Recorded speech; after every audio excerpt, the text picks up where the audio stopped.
Some wounds are not carved by sharp words or obvious cruelty, they are born in silence. They arrive quietly, in unanswered messages, in the look that slides past you as though you are invisible, in the slow fading of someone's presence until it's as though you never existed to them at all. Being ignored doesn't leave scars on the skin, but it leaves shadows in the heart. And yet, beneath the sting, there is a strange kind of awakening, one that only reveals itself when the noise of validation is stripped away. Elena had always been the kind of person who made space for others. She noticed the small things, the slight hesitation in a friend's voice, the way someone's smile didn't reach their eyes, the moments when a person's silence was really a quiet cry for help. She showed up for people, every time. So when it began to happen to her, when messages went unread, when calls went unreturned, when the warmth in someone's eyes turned to cool indifference, she felt something inside her crumble. It wasn't just the loss of attention, it was the loss of presence, the quiet declaration that she was no longer worth the space she once occupied. At first, she tried to fight it. She sent more messages, made more effort, told herself they must be busy. She invented reasons for their absence, excuses for their silence. But deep down, she knew. She could feel the shift, as tangible as the change in air before a storm. And the more she tried to cling, the further they seemed to drift. The ache of being ignored was not loud, it was suffocating in its stillness, as if she had been placed in a room where no one could hear her voice. One evening, after yet another unanswered message, Elena sat in the dim glow of her living room, the world outside dark and quiet. She stared at her phone, not to send another text, but to finally put it down. Something in her whispered, "Enough." She didn't know if it was her own voice or something greater speaking through her, but the word felt sacred. She realized then that there was a difference between being ignored and being guided away. Perhaps, she thought, the universe was not punishing her but protecting her, from people who could not see her, from relationships that had already served their purpose. In the days that followed, she stopped chasing. She stopped checking who had seen her posts, stopped waiting for a reply that might never come. At first, the silence felt unbearable, like standing in a vacuum where her existence no longer made an impact. But slowly, the quiet began to change. It was no longer an emptiness to be feared, it was a space to be filled, with her own voice, her own presence, her own energy. One morning, while walking through the park, she noticed the sound of her own footsteps crunching against fallen leaves. She noticed the cool bite of the air, the way the sunlight broke through branches in soft, golden streams. She realized she hadn't truly seen or felt these things in months, perhaps years, because she had been so consumed with trying to be seen by someone else. The silence that had once been a cage was now becoming a mirror, reflecting her back to herself. It was then that she began to understand the deeper, spiritual meaning of being ignored. Sometimes, it is life's way of turning down the external volume so you can finally hear your own soul. The absence of their attention forces you to stand alone, to find worth that doesn't need witness, to discover a strength that blooms quietly in the dark. It's not the easiest lesson, few spiritual lessons are, but it is one that transforms you from the inside out. And yet, Elena's journey was far from complete. The people who had drifted away would not be the only ones she'd lose.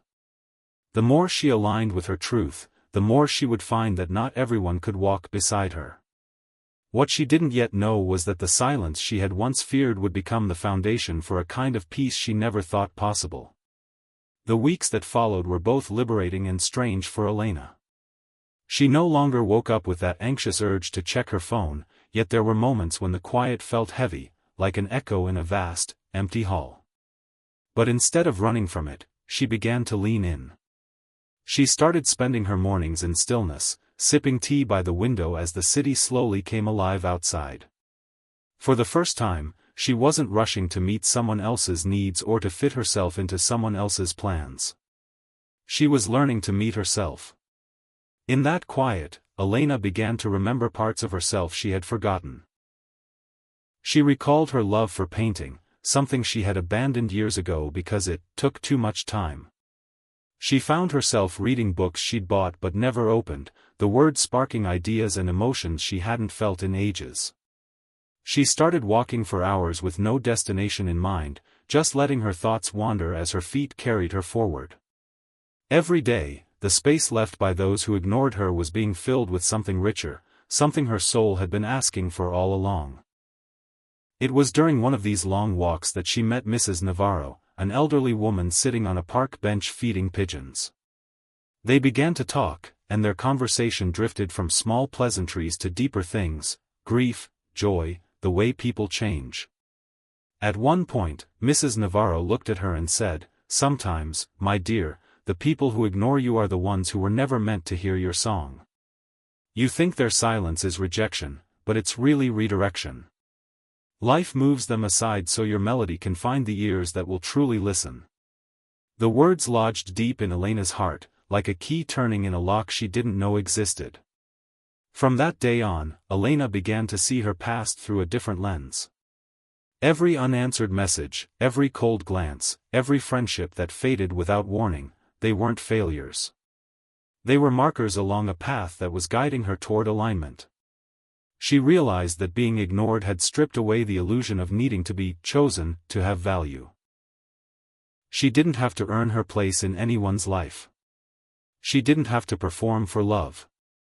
She only had to exist fully as herself, and those meant to walk beside her would feel her presence without her having to shout.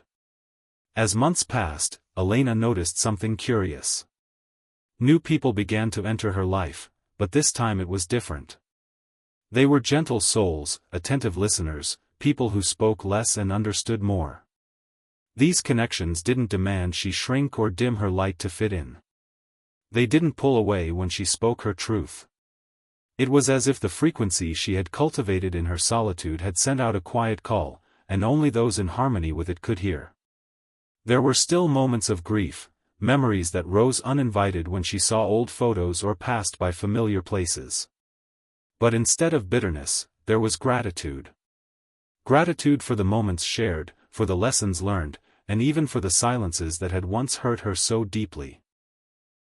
She understood now that those silences had not been empty, they had been full of wisdom, preparing her for the life she was now living. One evening, as the sun set in a wash of gold and crimson, Elena sat on her balcony watching the day fade. The air was cool, carrying with it the scent of rain. She closed her eyes and thought about the people who had once made her feel invisible. She thought about the ache of their absence, the confusion, the longing. And then she thought about the woman she had become because of it, a woman who no longer needed the noise of constant validation to feel real. She smiled, a soft, knowing smile. Being ignored had once felt like a wound. Now, she saw it as a blessing in disguise, a sacred pause that had allowed her to step out of the crowd and find herself in the stillness. It was the universe's way of saying, listen to your own voice first. And in doing so, she had found not just her voice, but her peace.